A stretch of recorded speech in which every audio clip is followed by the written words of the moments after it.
ঝাড়খণ্ডের পূর্ব সিংভূম জেলার ছোট্ট শহর, যা অনুচ্চ পাহাড়, টিলা, জঙ্গল, মন্দির আর মূল আকর্ষণ সুবর্ণরেখা নদী দ্বারা পরিবেষ্টিত।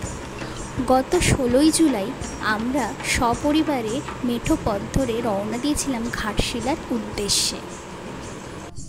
ঘাটশিলা কালজয়ী সাহিত্যিক বিভূতিভূষণ বন্দ্যোপাধ্যায়ের স্মৃতিধন্য। সুবর্ণরেখার বুকে শত শত শিলা শায়িত আছে বলে ঘাটশিলার এইরূপ নামকরণ। ঘাটশিলায় রাত্রিনিবাসের ঠিকানা ছিল এই রাতমোহনা।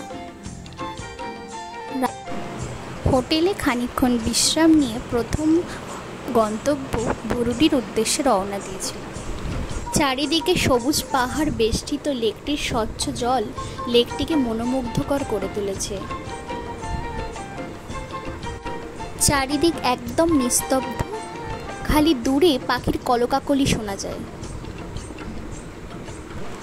পড়ন্ত বিকেলে অস্তগামী সূর্যের লাল সিঁদুরের মতো রাঙানি স্নিগ্ধতাকে সাথে নিয়ে বুরুডি থেকে যাত্রা শুরু করেছিলাম গালুডি ব্যারেজের উদ্দেশ্যে।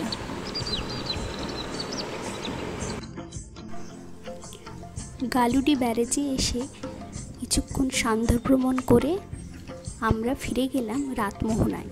সেদিনের মতো আমাদের রাত্রিনিবাসের ঠিকানা ছিল রাতমোহনা ইন রিসর্ট।